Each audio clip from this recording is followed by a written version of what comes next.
teasing. I'm teasing. That's the first time you said put a hat back on. That's right. Cool. Snail's wearing his golden hat. Mm-hmm. I don't think. Top of the morning to you. I don't think Snail has heard the news. Ness, do you want to break it for him? Hey Snail, we lost. Not only did we lose, we came in like third, probably even fourth. Like our flag was like this high from the floor. I'm just saying, like, and I'm pretty sure it's your fault because of that hat. My fault. She says it happens. It's ridiculous, the Guardian game points. So we have to go to third to get back to top again. That's exactly what Hunters did the other day. There's still 3 days left. Hunters have won because they've got enough wins in the bank, but I'm still in my gold hat because I believe that I look better in gold than silver. Do you want to know how not smart I am? I was playing last night with Peak, and Peak told me in the ceremony, is like, hey, us Hunters have 10 wins. You guys only have 6. Looks like we won. And I'm like, bro, how do you know? You've been keeping track every day. Do you go on Twitter? Do you go online? And he's like, no, come to the podium. See all those little symbols? It tells you who won the day and who's winning the days. And sure enough, it was all mostly Hunters the first 6 days. Then a couple of little Warlocks, more Hunters, Warlocks. No Titans, which was very surprising.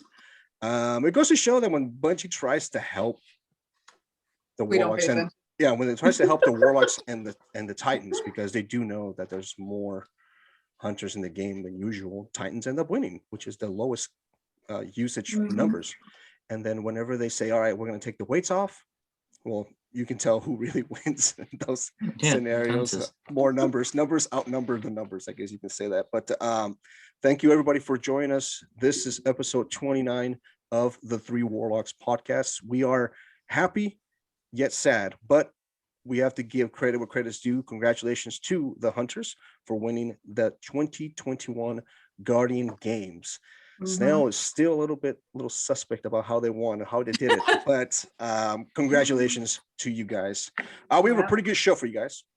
In fact, we have less than 4 days before the new season drops, season 14, and Bungie dropped a trailer Tuesday at reset, before reset, really early trailer. Kind of broke down everything that was going to happen in that season. It gave me a little bit of a prophecy vibe, kind of like maybe one of the missions that we're going to be exploring. They talk about being a mission where we can get a pinnacle. It gave me kind of like Tron prophecy vibes. And the thing that people are talking about, which is kind of broke the internet, is the Elixir babies. I mean, I'm sure we're going to be talking about little things like that, but we're going to get started on our show today. But before we start on that, I am your host, Vega. With me, I have Snail and Ness. We're introducing ourselves, and we're going to check in how our weeks was. How were you guys' weeks, man? You guys have a good time? Anything crazy happen? My internet went down. I've experienced getting to the end of Grandmasters just for Ness to disappear. I was sorry. I said I was sorry so many times. Not twice, but 3 times, because she's a lady. I said sorry all 3 times. What is going on in your hometown that you keep losing power? I don't know. I mean, but if you think about it, it is a first world problem, right? But I know that I actually switched off, like my mic switched off. And then when I came back, all I heard on the other end was, I'm absolutely gutted. Snail. That's bad. That's an impression of Rob. Sorry. That's a good impression. I know, and Rob too. All I could hear from Rob was, fuck. I was like, oh, I'm so sorry, guys. Man. Don't play with me anymore. You need to contact your power provider and let them know, like, what the hell's going on. We did, and they actually came out today and they changed some stuff around. So hopefully, fingers crossed, it'll be working from here on out. That's good. Yeah. Well, on my end, the weather has been a little bit erratic here in California, where I'm from. I was able to enjoy my very first shower beer of the season. Do you guys know what a shower beer is? No. Are you opening a can and pouring it yourself? Or are you stepping in the sea to do it? Pretty close. I mean, not that extreme, but when it's really hot outside, what I like to do, and it's something that I read in a forum a long time ago, is you take a shower, but you drink a beer in the shower. Sounds kind of weird, you may think. Has to be the precise beer, I think. Has to be either a Pilsner, something light. It can't be no IPA, can't be no stout, nothing crazy. But believe it or not, do some work outside, get your temperature going, get some sweat going, work out, or even if it's a nice hot day, going in a shower, take a shower, drink a beer. Try that out. I actually do that for maybe the last 3-4 years, but this is the first time I've actually, first time I did it right before May started, about April, the end of April, early May. Typically, I do it around June, July, summer months. But like I said, the weather has been pretty erratic, so I was able to enjoy my first shower beer. And this episode is brought to you by Anheuser-Busch. No, I'm just kidding. Promoting you guys to drink. All right, guys, remember, drink when you're 21 years old, or when you're 18 or 22 over there where Snail's from. I don't know, but I thought that was kind of interesting that I had to drink my first shower beer a little early in the season because it was hot. But all right, well, let's talk about the show, guys. Like I said in the beginning of the show, we have a few things to talk about. There was that video that dropped. I brought up a little thing on it. I'm actually going to put it on the screen. That video dropped a lot of information, but the TWAB continues by going on all the things that we're going to be looking forward to the next season. A lot of the things we're going to be looking to the next season are similar to things that we get, which we get a calendar, we get a season trailer or like a roadmap, and we're pretty much looking at it right now. If you guys are watching us through YouTube, you can see a nice video or a nice picture of season of the Splicer. That is the season that we're going to be focusing on. There's a lot of things happening. New 6-man match made activity, PvE, armor synthesis. I know we talked a little bit about that last previous shows. Ada's back, so she's going to be in charge of that. New story mission, new raid. Well, not really a new raid, an old raid, but a new raid. New weapons, armor, exotics. Little difference on the helm's going to be looking a little different. Things to look forward to. So we'll probably go through this really, really quick. May 11th is when the season drops. So we have the introduction to the mission and then the armor synthesis. And this is free to anybody. For those who require the Beyond Light expansion, there's going to be a new aspect quest. And for those who have the season pass, are going to get that override, that new 6-man activity. And I believe it's going to be taking place in Europa. May 14th, Trials is back. May 18th, Iron Banner, another override 6-man activity opens up, and that's going to be on the moon. May 22nd, we get the Vault of Glass. We talked a little bit about that last week. Vault of Glass is a raid that most of the D1 veterans are familiar with, and we're going to be going back in there and fighting Atheon. May 25th, the weekly Pinnacle mission starts, and also we get another override, which is in the Tangled Shore. This weekly Pinnacle mission, very interesting, guys. Very interesting about this thing, because if we keep going on the calendar, May 25th is there, June 1st is there, June 22nd is there again. So I'm thinking this might be a mission that may be unlocked little by little, almost like each week, which is kind of neat. Maybe a longer mission. Not so much of a dungeon per se, but it could be a large mission that's going to be playing out more storyline, like Snail likes, the lore behind it. Iron Banner, again, Vault of Glass raid challenges are dropping June 15th. So this is going to be the equivalent of the prestige mode, little new things to make the raids a little bit difficult. Iron Banner, again, on June 29th. And then we get our first look at Solstice of Heroes, which is going to start on July 6th and should go for a pretty good sized month. If we remember last year, Solstice of Heroes, if you guys are not familiar with that show, you got some crazy little glows, and we spend most of our time at the EAZ. Am I saying that right, Snail? Or yeah, Aerial European Zone. Yep. And we don't know if we're going to be going there again, but who knows? They might switch it up a little bit, like they switched up the Guardian games this year. Check out this picture over here on August 10th, the epilogue. This could be another live event. Maybe Bungie is planning something. The thing that I looked in here, and the thing that a lot of people were talking online, is where's the Traveler? You can't really see it there. That's very, very interesting. You can't see the Traveler there. So that's He's been sunsetted. That's what people are saying. Yeah, the sun's down, sun's out, right? Sun's out, guns out, right? No. So yeah, a lot of stuff to look forward to on this calendar. Any questions? Can I guys? say I was right? About what, my friend?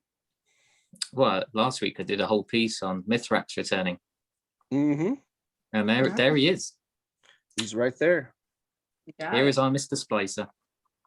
Splicer himself. This is going to be a very interesting mission because we have the Fallen, we have the Vex, and we may have a little bit of the Hive kind of making a little return there. So the reason of these overdrive missions kind of reminds me of the Sundials, I guess, per se. It's almost going to be something similar. Or what were the ones that we had at the what was the ones where we met one of our clanmates? We made Night, and where we have to. Oh, that was the Seraph Tower event. Yeah, Seraph Towers event. So I think something is going to be tied down to the seal where we have to participate in a lot of these things. But it looks like we get 3 of them. As far as I know, we get we got about 3 of them: Tangle Shore, the Moon, and also Europa. So yeah, that's pretty much the. That's pretty much the roadmap we can look forward to. If you guys are watching us on YouTube, you guys can see that all together. And if you guys are not, and you guys are listening to our voices, just imagine everything I said and go from there. It's beautiful. A lot of stuff to look forward to. And the video brought some Vex, Endless Nights, Mithrax, Baby Elixir, which we talked about that. Those things are cute. And Bungie is not currently making any plush dolls on those things. They are dumb. They should capitalize on those. Have you not seen the breaking news? What is the breaking news, my friend? They've released in the shop plush versions of the babies already. Oh man!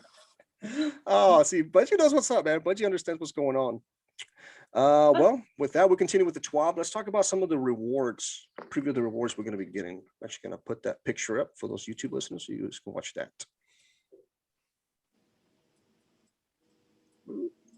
Boom! Look at that. Nice. Pretty.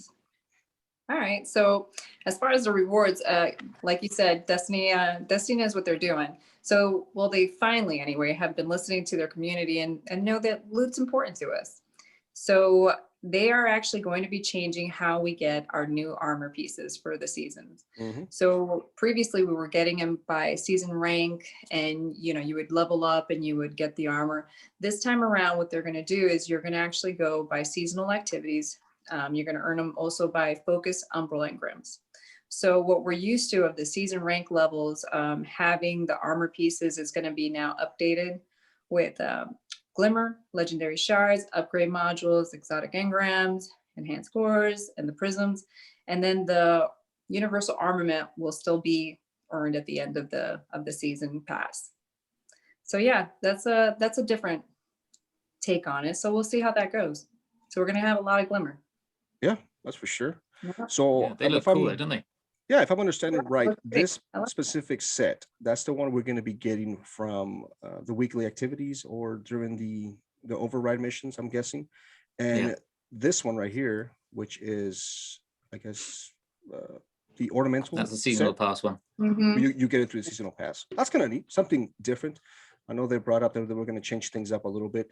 So you can no longer, I guess, which is very interesting because you can no longer use the armor to kind of level up faster than usual, which it kind of doesn't really make much of a sense because our level is only going to go up 10 points, right? So yeah, right. You need to do that stuff. Right. So that's very interesting. That is very, very cool.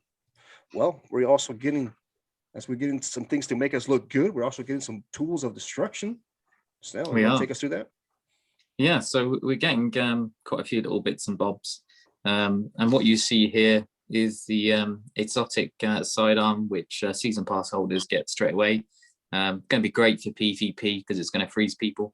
But my understanding is that you have to get a kill to do the freeze bit. According to the video, that's right. Yeah, could be good. There's also the machine gun and the shotgun, which are quite cool. I quite like the aesthetics of them. Seasonal pass holders get them on the seasonal pass. But everybody else will earn them through umbral engrams and activities, the override completions and things. Outside of the override stuff, there's a legendary loot pool of which you can see here, another sidearm, I don't know why we've got so many sidearms all of a sudden. Season of the sidearm. Another sidearm. And we've got a fusion rifle. These are the ones earned via Crucible, Vanguard, and Gambit. So we've got a number of weapons to go and grind for, which is quite good. I quite like the fact that we've got some stuff to go after. We've then got a lovely fusion rifle, which looks kind of cool. I gotta say, it's a bit different to normal. It does have a tinge of loaded question in my head because it is the seasonal ritual weapon for this season. So we've had the grenade launcher and the sniper previously. This is the one for this season. So again, we'll earn that either doing it in Vanguard missions, Gambit, or Crucible, and then we can earn the skins based on that as well. Again, we've got some lovely weapons here, another grenade launcher, and an SMG, and what looks like a Duke Mark 22 hand cannon replacement.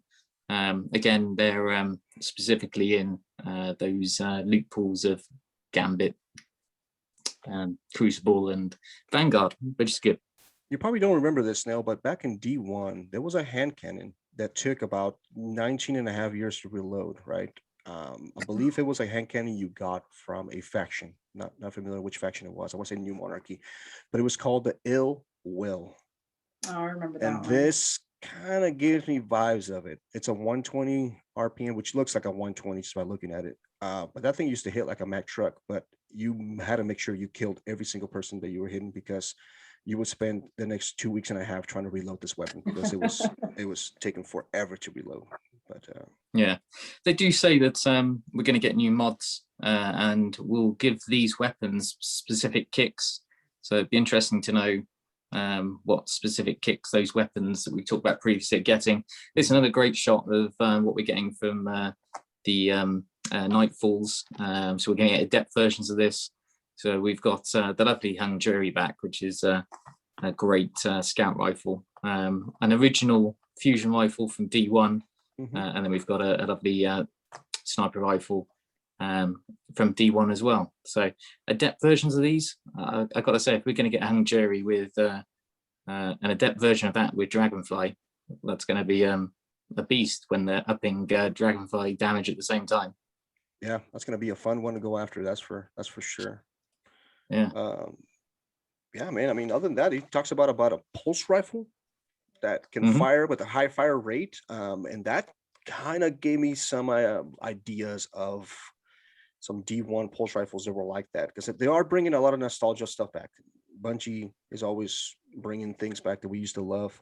It's getting to the point that it's gotten stale, but I actually welcome all these things. These are fan favorites. If you bring weapons that nobody really cared about, then you lose them with that. But they actually did a good job of bringing something like that. But that pulse rifle, the fast fire rate ones, I know we have one right now in a game that's not sunsetted. It's the one from Iron Banner, the Time Worm's Fire. And I think on his notes he talks about that this one is I have that fire, but it's a little kick on it. So maybe clever dragon, perhaps. There's a weapon in the trailer, which you see briefly, which has the city logo on it, which when they fire sounds like Outbreak. So I'm wondering if you've got something with Seaver inside it. It has exactly the same tone as Outbreak.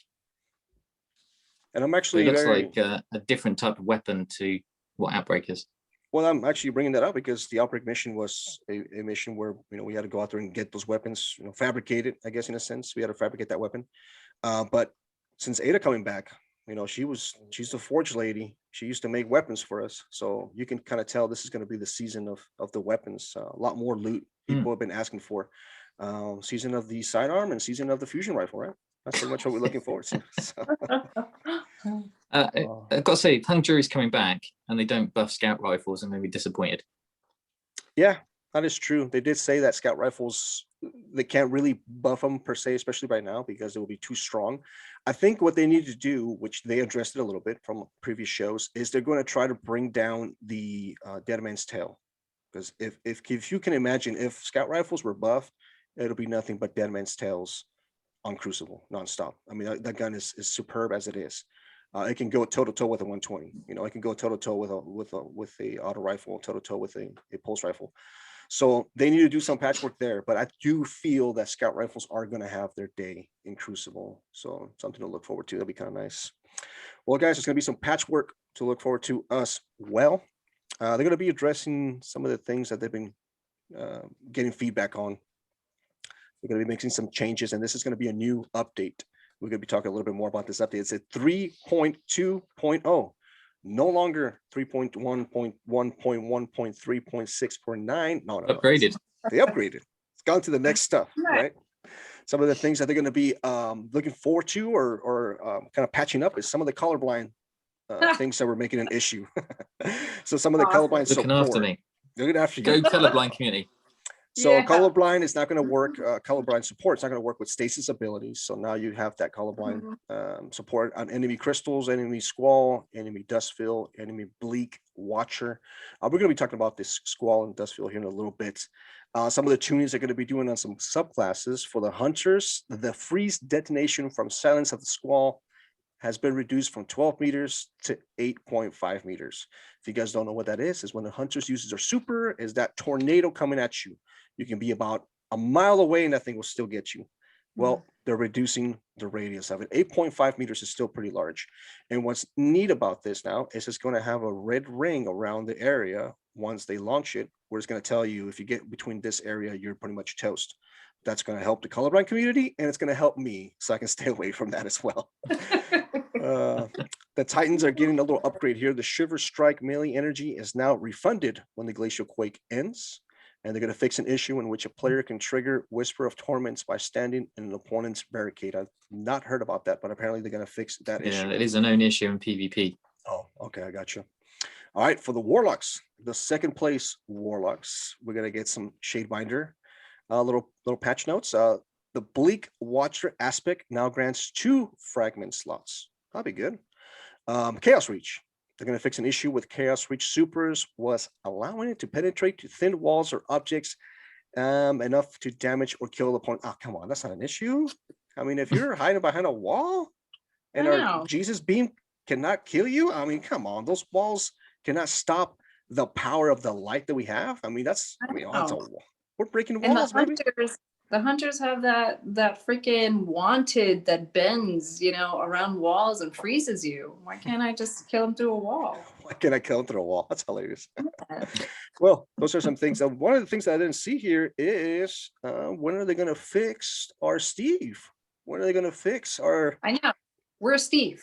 Where is Steve? Well, they mentioned Bleak Watcher. The fact that it's got an extra fragment slot suggests that they're going to nerf it quite quickly, because the reason it didn't have it in the first place is because there was too much you can add to it to make it even better. And now it's broken. Apparently it's going to be repaired by the start of the new season. But yeah, with an extra fragment slot, I gotta say, we can do some damage with Steve. Oh yeah. For those who are listening to the show for the first time, or you have been an avid listener, we call Steve the aspect on a Warlock that throws that turret that freezes people. It'd be kind of hard to tell people, hey, throw that turret or throw that freezing thing. And it's a lot easier to be like, hey, Snail, you got Steve ready? And Snail's like, yeah, I got him ready. You scream out, Steve! Steve! I need Steve! Now! So that's where that Steve comes from. So well, there's going to be other things taking place in the future as well. And with that, the Sandbox Discipline lead, Kevin Yanes is going to be talking about that. Ness, let us know what he says. So Kevin brings up that, Destiny is looking towards the future, along with some of the minor changes that they're doing with the Hunter that Vega mentioned. They're looking at fixing some things with the stasis freeze, the slow accuracy penalties, and whisper hindrance. With that, one of the things that he actually mentions is they're going to do a new nav mode. With the nav mode, this actually is a new menu that comes out when you pull out your ghost. It's going to separate your bounties from your quest mode. All bounties are going to appear now in that nav mode. So that means they can no longer be tracked. Category for the PCs anyway, to switch between categories, all they have to do is actually scroll with a mouse. track triumphs will now also appear in its own nav mode category. So we'll see how, I mean, I feel like we kind of did that in D1 where you can actually go through, you know, what you were doing at that moment. So I feel like it's a little bit of a throwback. Yeah, this is kind of neat. I mean, that means it's going to cool, organize. Yeah. That's cool. Looking for the YouTube listeners or YouTube watchers, we have the video kind of popping out, kind of goes through the motions of how this is going to work, keeps tracks of your bounties, you know, keeps track of your quest, and you know what's going on in the other aspects of the game. It's kind of neat. I mean, we've had like Ness said, we had something similar like this to the on D1, but nothing this interactive, I guess you can say. You have any thoughts on that, Snail? Yeah, it looks pretty useful. It's very difficult to go through millions of menus to see what you're doing. Oh yeah. The amount of times I have conversations with you guys saying, have you got the quest? And then you're looking through millions of things to find the quest. Well, now you know you're going to go to one of three things and see it. See, I like the fact that you can track multiple bounties. Before you were only able to track three, maybe 3 or 4. Yeah. This menu shows that you can track up to 6 now. Your quest, you can track up to 3 of them. And that's good to know, because some of the things that I wish I could track this season was those seasonal challenges, which I'm sure we're going to be getting a new set of for this upcoming season. But man, those things are a pain. You have to go through your quest menu and hit up, and then as you're going into the tower, into a game mode, it'll kick you right out, and you have to go all the way and start again. So I mean, that's something cool to look forward to. All right, guys. These are all quality of life stuff, which is kind of cool. Yeah. All right, guys. Like Ness says, there's going to be other stuff. They're going to be changing the UI. There's going to be a new addition to our directory coming up. It's going to be called the Legends. And this is pretty neat because it makes me think that we're going to have to go to this specific area to access the Vaulted Glass. So they already have in mind where we're going to be accessing new or old raids that they might bring up.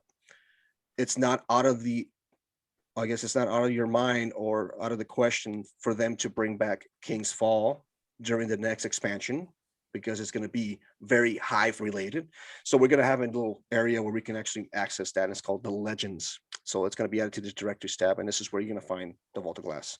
There's going to be shortcuts between the HUD, quest steps, notifications, and quest details screen. And that's going to be things that Ness is going to be added to the mouse. 6x6 Crucible activity, have an updated intro experiences. So that's going to be neat. One of the things that we have for trials is gives you like the people, each person, what they're wearing. I don't think Crucible needs that for each individual person, but I'm sure they have a new little intro, maybe more interactive about the people you're going to be going up against. You can cycle through your teammates and view metrics associated with the activity you're entering. It's a little bit confusing. What does that mean? Is that? Well, it sounds like we can look up stats on the player we're playing with. Oh, okay. Really? So you can straight up like be a creeper and just start checking people out when you got there. I mean, we already kind of do that if in a sense. Whenever we're going on playing some competitive PvP mode, you're always like, oh, that person has this, that person has that. His mobility is at 102, this and that. So I guess they're making it easier for us to spy on our I'm wondering if it's going to tell us their KD or how many Gambit wins they've had this season or that type of thing. What if I'm too embarrassed to let people know that? That's messed up. That's private. You know what's interesting?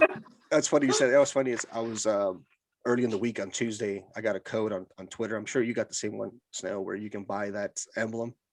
Yeah, it's a real fancy emblem. It's our clan's name is not Genuine Apathy. It's Genuine Apath, because you can't see the rest of it. I know Snail knows what I'm using it. I know what you're talking about, but I wanted to put something in there, like to track something in there. I'm like, I want to put the most mundane dumb thing in there. How much glimmer? No, my thing says 16 on it. What is it? It's the completed lost sectors I've done this season. so I'm gonna just keep track of the most mundane dumb things ever. So I'm gonna keep 16 lost sectors in there. Oh man. Well, like we talked about at the beginning of the show, the Helm's getting a little rework done. So Snail, what is happening to the Helm? Well, the Helm's having a number of things done to it, but firstly, we're not going to have to scroll for a million things to get to the Helm. It's going to have its own directors tab. So move from the tower map. Hey, I don't have to go to the tower map to then click on the Helm to then to go to one. Okay, excellent.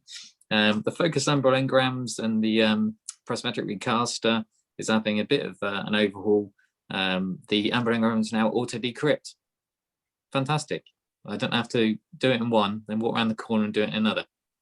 That's another ridiculous step that's bypassed. Fantastic. And then the visual states for focusing options on the prismatic recaster have been streamlined, so reduce the visual clutter and the confusion. Halfway through the season, it went weird, and then it was on 2 pages all of a sudden. Then it went back to 1 page. It was very confusing. There are some other bits happening with the H.E.L.M that isn't mentioned here, but is mentioned in some of the other gumph about the season. We're going to have a fallen area, or an elixir area, where there's a servitor. So I'm going to assume that little guy is going to do some umbral stuff for us as well, or something for us. Yeah, I'm looking forward to it. It'll be kind of cool. That's one of the spaces that I thought was almost like a waste of time. Why did Bungie create a whole different area where you could have just made a staircase in the tower where you can just go up top and just, focus our umbral engrams? I mean, for God's sake, Savala's desk. We can go to Savala's desk in the tower, and there's nothing there. You could have put the H.E.L.M there. I mean, I don't know. There's so much wasted space that Bungie just likes to throw in there. But I mean, there's a reason for it. There's codings and things like that. There's reasons why things don't work. And that's why we're going to be talking about one of the things later on the show, especially some of the glows that some of the people wasted money on. There's going to be a little work for you guys there. But Glory, Valor, and Infamy is going to be changing next season. Glory, Valor, and Infamy reputations have had their internal systems rebuilt to a unified implementation. In-game players should expect minimal perceived changes. Now, the unified Glory, Valor, and Infamy ranks reputations, there's going to be tracking on it. Before Forsaken, if you guys remember, Glory was mostly based on ranks, Guardian, Brave, Legend, things like that. After Forsaken, they got the Brave 1, Brave 2, Legend 1, Legend 2, so alongside with Infamy. But now this is all going to change. It's going to be on the original major ranks that they had back before Forsaken. The sub ranks are simply referred as ranks, and all usage has been converted to use them when appropriated. So an example they gave out here is all the lifetime values and quest targets have been multiplied by 3. Glory playlists no longer block Valor win streaks from declining, so that's a good thing, especially for the PvP community. The Valor badge now appears on Trials launch screen, so I'm pretty sure it gives you your Valor points, the ones you have. So I'm wondering if Trials is going to increase your Valor reputation. It's gonna, or Glory, excuse me, Glory. I guess it doesn't really say that, but one can only hope. Infamy win streaks bonus is now linear, so you get plus 35 per win, and in Glory you get plus 20 per win. This is also a perfect opportunity to tell everybody to please cash in your Vanguard tokens. They already took our Crucible tokens last season, or this season, excuse me. So the beginning of this upcoming season is the last season where these Vanguard tokens are going to be pretty much obsolete. I don't think I missed anything in here. Anything else? I'm sure they're going to be bringing out some new things in the following seasons, PvP related. We have to take into account that all these changes, now that Bungie has a team working on these things, do take some time. I know we want things to get fixed right away, but the fact that they're doing or moving the wheel forward, that can give us, I guess, hope for things to be changing in the next future. Ness, let's talk about your favorite lady. Tess. Eververse. Yes.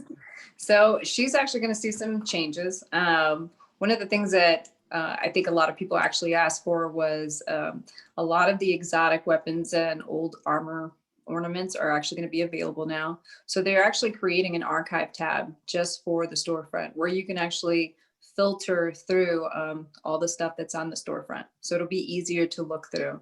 Another thing is that the spawn effects and the shaders are now going to be in a standalone items area for bright engrams. Bright engrams can no longer decrypt into duplicate of these items. That's nice. A small amount of glimmer will always be awarded when decrypting the bright engrams. So that's the gist of it. So Eververse is getting her storefront's going to get a little facelift. Probably because of the transmogs. So got to give her something. I wanted to I wanted Bungie just to open up the store and just I know. like, just if get you some- guys were not here for the first 5 seasons, buy whatever the hell you want. If you got here after Forsaken, buy everything before Forsaken, you know, before Yeah. trial, you know, before Curse of Osiris and then the beginning of the game. But apparently they're Yeah. not going to do that, but they're doing some little quick changes like that. Other things happening now? There are, yeah. We're going to get Momentum Control and Team Scorched back as weekly players rotation. I love Momentum Control. It's one of my favorite little places. Used to love going in there with a little scout rifle and one tapping everybody. It was fantastic fun. Can you picture that, Snail? Can you picture your adept hung jury in Momentum That's going Control? to be amazing, isn't it? Fantastic. Yeah, brilliant, because if it's got Dragonfly in it, I'm hitting one person, killing all of them. It's going to be fantastic. We've added repeatable bounties to that clothes designer, Shohan, in the Cosmodrome. Sean so John. I'm assuming he's Sean getting John. little hats and stuff you'll be able to buy from him. We fixed an issue causing vaulted gear to erroneously drop from Strike unique loot lists.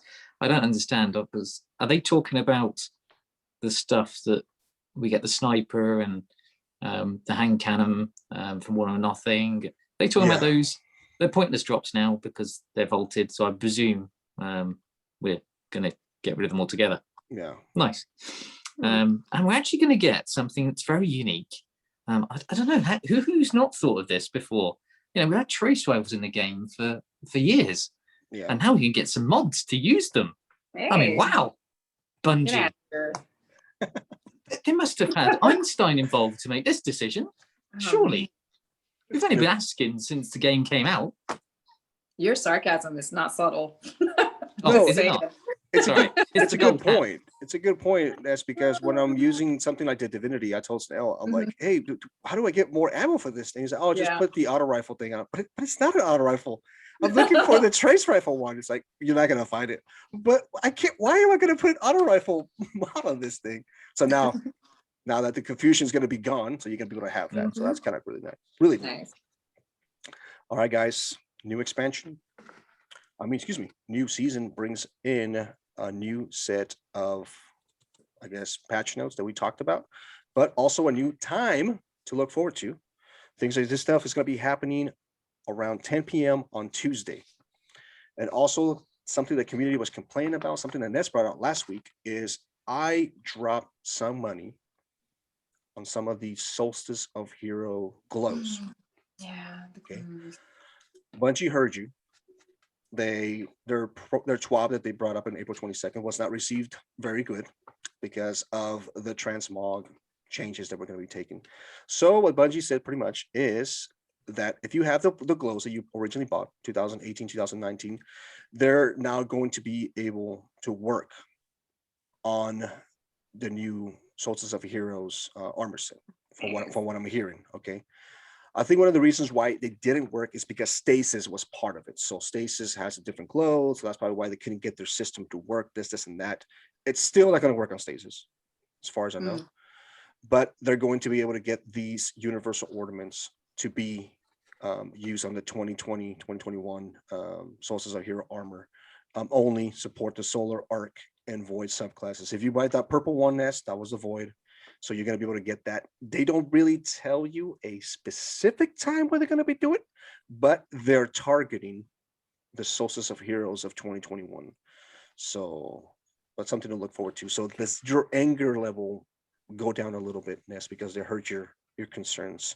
So now the stuff that you put money on, you're going to be able to access it. Is that good to hear?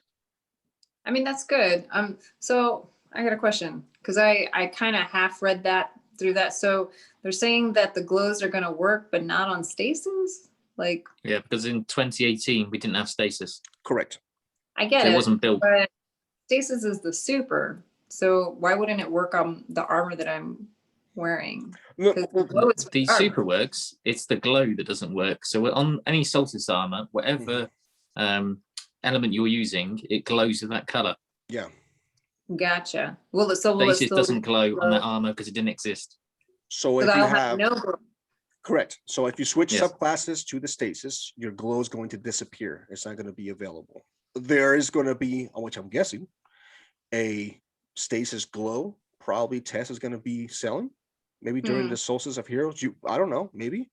But you could able to access that there. But if you have your Void one equipped, your Solar, your Arc, those are only specifically for those classes. If you swap over to Stasis, your armor set that you have, it's not going to glow.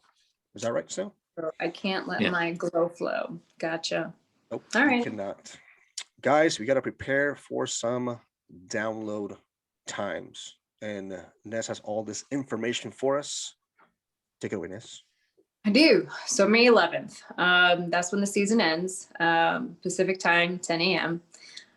They're talking about, and they usually do this every year. If you have a title that you have earned from one of the badges, make sure that you put it on. If you don't put it on, you're bound to lose it as soon as the new season comes on. So if you have gotten Chosen, Conqueror, Flawless, make sure you go in there and at least equip it, I guess, for a little while. And then it won't get removed. They have a time frame, May 11th, so you can earn all your Bungie in-game rewards. So that's like the penguin, the shirts, the Hawk Moon long sleeve shirt, the Guardian Games gold medal pin, the Guardian Games 2021 jacket, the one that Snail really liked, the Chosen Seal pin, and I think that was it. Yeah. So you have until the May 11th, 10 a.m. to go ahead and claim them. You have until May 14th, 9:59 a.m. Pacific time to actually purchase them. Back to you, Snail. Thank you very much. That threw me for a second. It was a scary smile. So another thing they talked about is seasonal changes. So people are fixed on what's staying and what's not staying. So you'll still be able to access the war table to upgrade the war table, because the season will still be available for the rest of the year, because it's that yearly seasonal pattern that we're going for. But what you won't be able to do is you won't be able to do any of the seasonal challenges, because they'll end. So if you haven't done any seasonal challenges, get onto them now, because they're disappearing for the new seasonal challenges on Tuesday. It's true. That is true. And Ness, we've told you multiple times to do something to your shaders, and yet you refuse not to. But this is the last warning. What are they telling us about shaders? They're saying that you have to dismantle them, and that sounds crazy, and I'm not doing it. Come on. They want you to do it before the season of the Splicer, and nah, not doing it.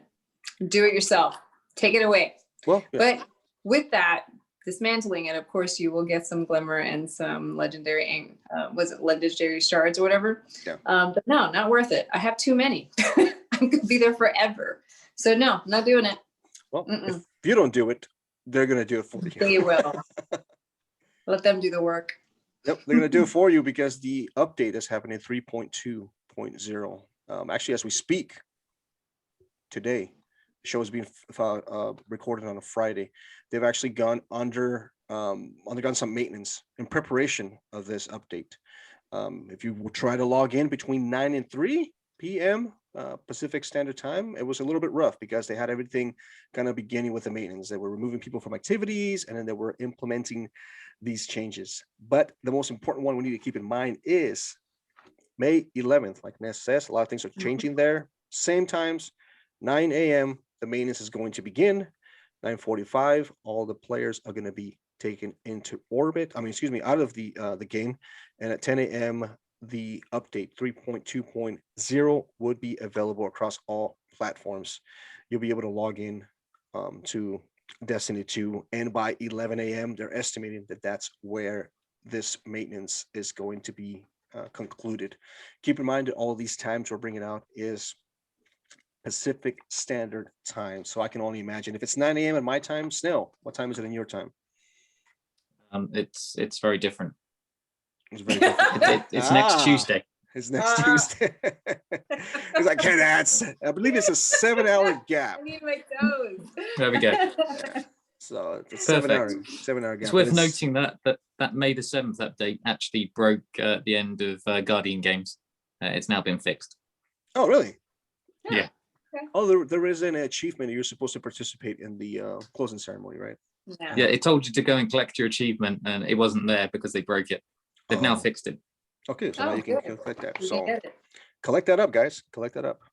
There's going to be some things that, like every patch notes that they take, they say, okay, guys, these things are wrong. We're giving you a heads up. These things are going to be issues.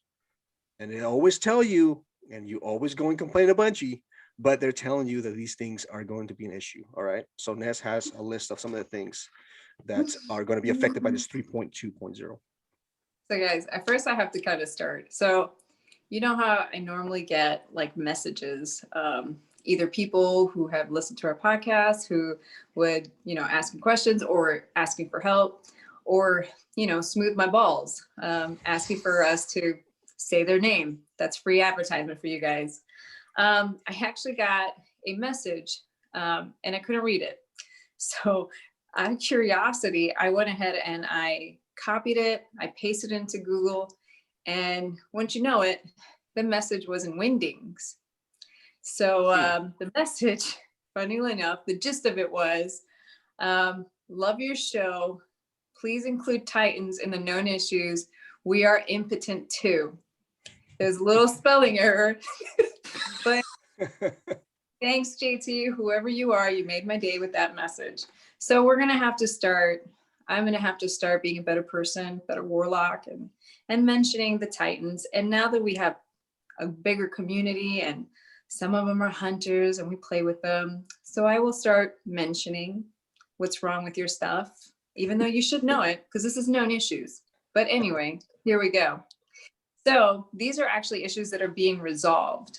In the Warden of Nothing strike, the champions defeated are actually going to track per person correctly.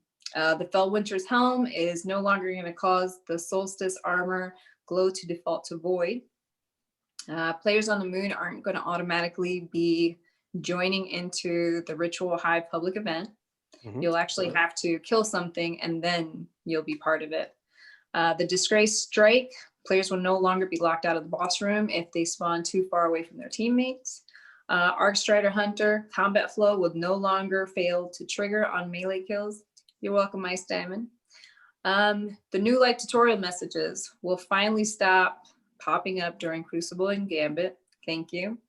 And in Gambit, I don't know if you guys experienced this, but when the other team gets their primeval, all the motes in your side, if you don't have it, disappear quickly. So they're actually going to stop that. So next is actually the known issues. So the known issues this time around are actually kind of short.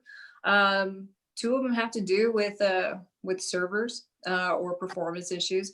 So they're actually investigating some performance issues with PCs, and they're investigating what is my biggest fear. Error codes Weasel and Anteater. They seem to be following me. And Newt, that's a new one that I've been getting. They also noted that after the Splicer season launches, you're still probably going to see the Guardian Games quest or the Proving Grounds or the Chosen quest still in your quest line. That'll eventually fix itself. But this is it. This is the list that they have. I'm pretty sure there's going to be more because we always have more after a season drops. But if you want to know all the issues that are known right now, go into the known issues article on Bungie. There's probably a colorblind list of things, but because I couldn't see it, I can write it in. Well, a lot of the times, the stuff that we mention, the next week, it's still in there because they're still working them. They're still very much known, but there's just new ones that they have to kind of put on the top of the list. So yeah, if you actually go in there, you'll see a lot of the ones that we spoke about are still listed. Yeah. Back to you, Vega. Thank you. They should be having a new segment called Unknown Issues. That means stuff that we fixed, stuff that we took care of. That would help us out a lot instead of like going back in there and figuring out the same thing over and over and over. You know what? Yep. That Gambit one actually almost killed me because can you guys believe I am one? That happened to me about the modes disappearing when they got the primeval.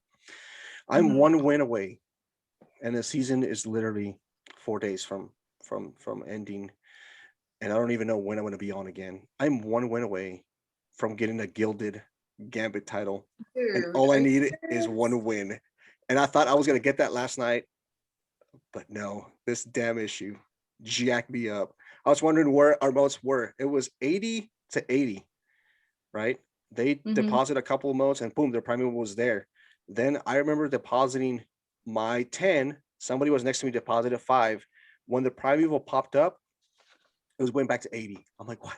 I'm like, no, we should be like God. 5 more and we should have a primeval. And all hell broke loose. They were invading. It was a mission. It was gnarly. It was a bit upsetting. But hopefully if I can get on, I'm off a couple of days next week. So hopefully I can get on Monday night or something like that, or before the patch drops. I just need one win.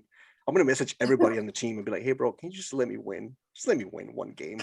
Let me kill you one time. Let me just get this gilded title before it goes away. Because I'm thinking it goes away, right? I'm sure it goes. Okay. Yeah. And I have to remind myself that after I get it, I need to equip it, or else it's going to go away regardless. Well, that was pretty much the end of the TWAB, guys.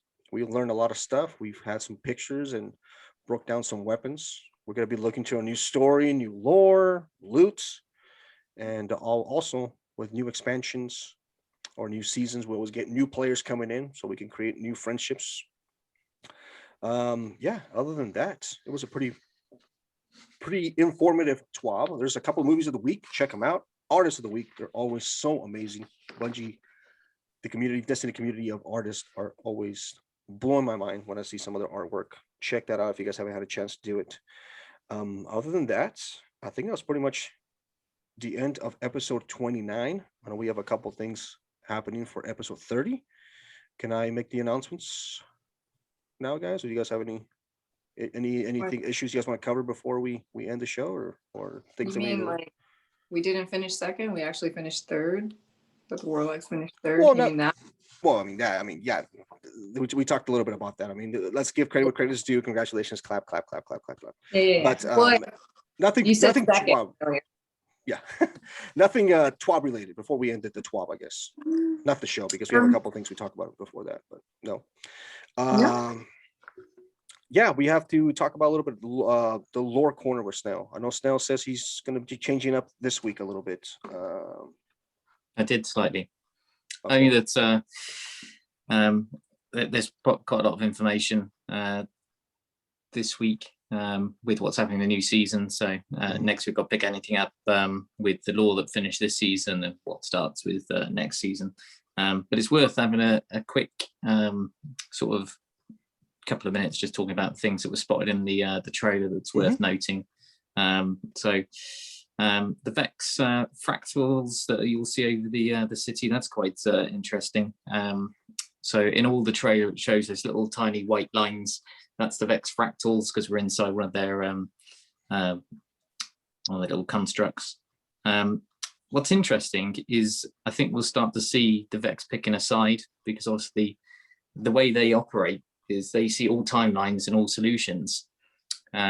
So at some point they'll pick a side of the darkness or us, of who's going to win to keep themselves alive. So it'd be interesting to see what happens there. Are we siding with all the people who've been fighting eventually? Well, I don't know. We'll see where that goes. Interesting that we're losing the sun from the trailer. That's quite a extinction level event that's happening, because Earth doesn't survive without a sun. So that's a bit of an issue. And we're seeing Vex frames in the trailer.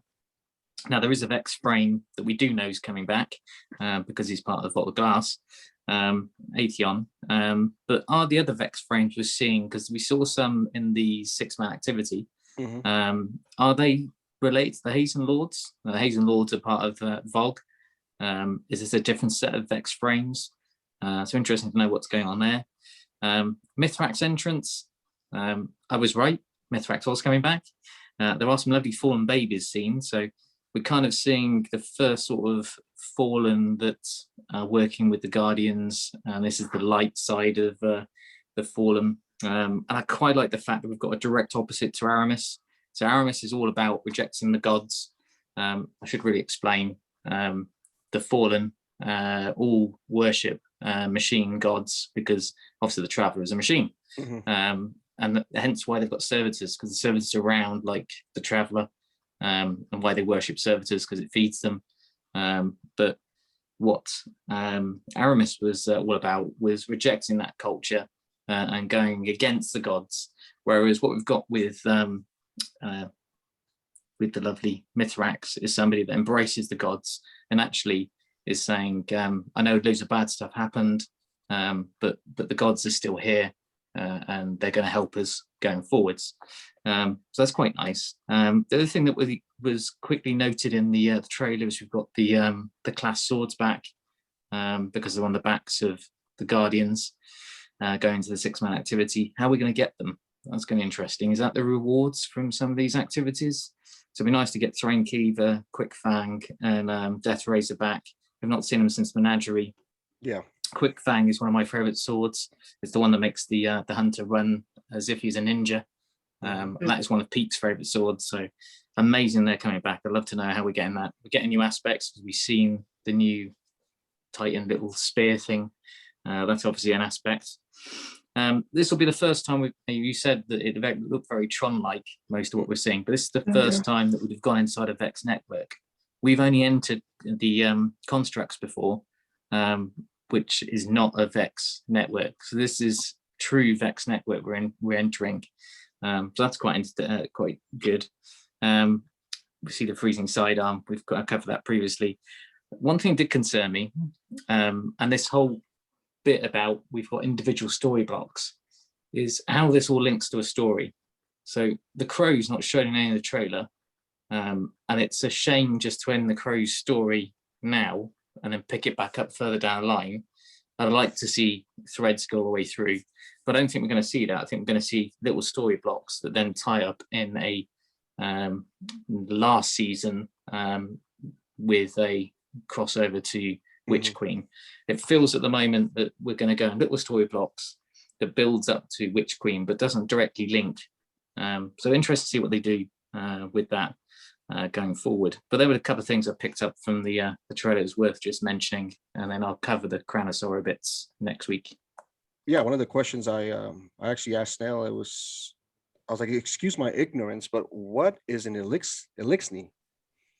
I hear that stuff all the time, and Snail gave me like the straightforward answer, and I was like, okay, well, that makes sense. Does Ness know what elixni is? Do you know what elixni is? I just saw the baby elixni, and everybody said it was an elixni, so I just went with it. It was cute. That's it. Yeah. So elixni is the fallen word for fallen.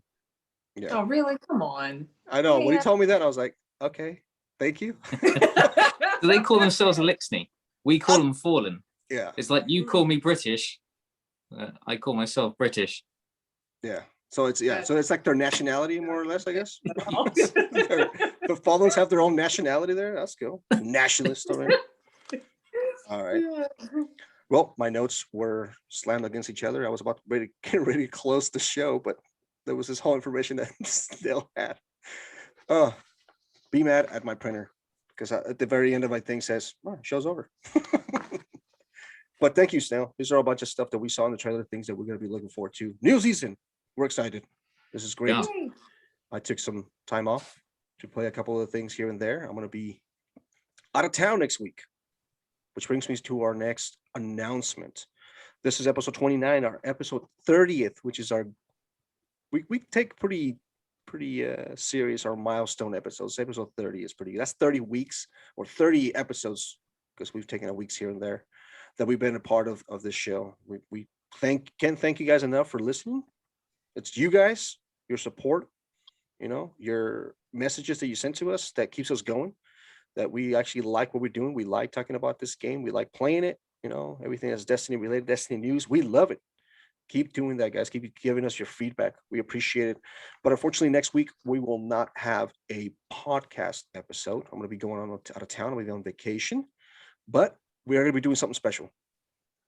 We're going to be doing a reaction video on YouTube only. We're going to post our YouTube links like we normally do, and you can watch this on Thursday. We're going to record our thoughts on the season of the Splicer. We're going to have a couple days to play it, things that we like, things that we don't find interesting, things that we weren't expecting. So be on the lookout for that. I think that's going to be kind of fun. And then after that, after the following week, we will resume to our regular schedule show. Anything else? Did I miss anything, guys? That's pretty much what we're going to be doing, right? Yeah, it is. And then there's this next upcoming video. I'm pretty sure Snail's not going to be wearing the hat because he has accepted the fact that we didn't come in first. We came in respectable second. And third. We came in third. I know Ness says we came in fourth. No, we didn't. Apparently, we came in second. If you go to the tower and if you look at all the little symbols, that's just the day. That's what Peak told me. Is like, these are the people that won. I was like, okay, so we came in second because I didn't see a single Titan medal up there. But then again, why do I go to the tower and look at fireworks that have the Titan symbol on it? Blows my mind. I don't know why that happens. Maybe the person who comes in third gets fireworks. I don't know. Yeah, that could be the only thing. But we will be bringing you episode 30. We will be bringing episode 30. We're gonna be having a week off, and we're gonna have more stuff to talk about. I'm pretty sure a couple little TWABs, lore, missions. Looking forward to that new mission that it's going to probably take effect weeks after weeks after weeks after that. It's going to be a pinnacle mission, which scares me. Does that mean that the Presage and the Hawkmoon missions are no longer going to be pinnacle? Probably, most likely not, huh? We'll see. Yeah, we'll see when we get in there. Ness doesn't want to say it, but guys, delete your shaders. No, please. Don't do it. Let them do it. Why go through all that? I mean, I have like 4,000 legendary shards. I'm okay. I'll survive. You can too. Okay. Well, another last announcement. Wednesday, I will be doing a stream again on my channel, Twitch TV /Triple Vega. This is going to be a special stream because it's my birthday. I'm going to be birthday streaming the new season. Ness was kind enough to switch her day with mine. I usually stream on Thursdays. So come on in, guys. Come say hi. Wish me happy birthday in your native tongue, Elixir tongue that you like to say happy birthday with. But yeah, come by, stop by. We'll play. We'll check out the new season, new missions. Hopefully by then I'll have my dredging title, the gilded dredging title. So that'll be fun. But yes, check that out. I'll be Wednesday. I don't know what time yet, but I'll send out some messages out there on the social medias. Guys, thank you so much for joining us. My name is Vega. I was your host. My gamer tag is Vega6417. That's on Xbox Live. You can find me on Twitch, like I just said, Twitch TV /Triple Vega. And you can find me on Twitter under Jasubius. And be sure to check out our Three Warlocks Twitter so you can keep sending Ness some more messages on how we can improve the show. And that is at Warlocks3. Ness? Thank you. So Laness1 on Xbox and Twitch. Last week wasn't able to Twitch, so next week it'll be Thursday. Genuine Apathy, Instagram, genuine_apathy. Please follow us, ask us questions, send us messages, whatever. We'll answer if we can, but unless you're a solicitor. And we don't have an all fans account. So thank you. Snail? I'm Snail 2268. I twitched as my dead body was killed by some toxic guy who decided to kill me as I was entering a GM. Thank you very much. I remember your name. You can find me on various locations. Instagram is WinSnail1 because there's another one apparently. YouTube and Twitch is just WinSnail. And on Twitter, just use the @Three Warlocks Podcast one. Thank you. Awesome, guys. Thank you guys for joining me. Really appreciate you guys' time. What can we say, guys? Another episode in the bank. New season coming up. We're excited. Hopefully we get to see you guys there with us. Eyes up, Guardians. And always remember, when in Rome. That's right. Thank you. Yeah.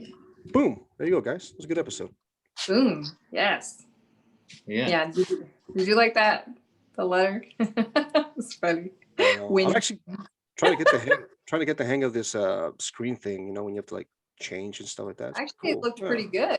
I like that. Look at that. Boom. No, it actually looked pretty good. Well done. What some people do, which is very interesting, maybe might be something we can experience in the future, is that they put the TWAB up there so you can kind of follow along with them. Kind of neat, right? Yeah, we can do that instead of me writing it. Yeah. I mean, I would probably save you some time, heartache and stuff. Look at this. You can actually watch the trailer right here. Look at that. I know, we could have totally played the trailer. Played the trailer and kind of reacted to it. That's kind of cool, man. Look at that. Jeez. We should have done it live. Yeah, actually I'm doing it right now. We are live right now, but I know we're live right now because I can see the record button. That's actually pretty cool. Look at that. Yeah, you can't hear what they're saying though. No, I can't do that. That's crazy. So you can mimic. I know. Well, YouTube viewers, you guys had a blast. You watched our we're gonna be changing things up in the next episode. Oh man. All right. Well, we'll see you guys next week.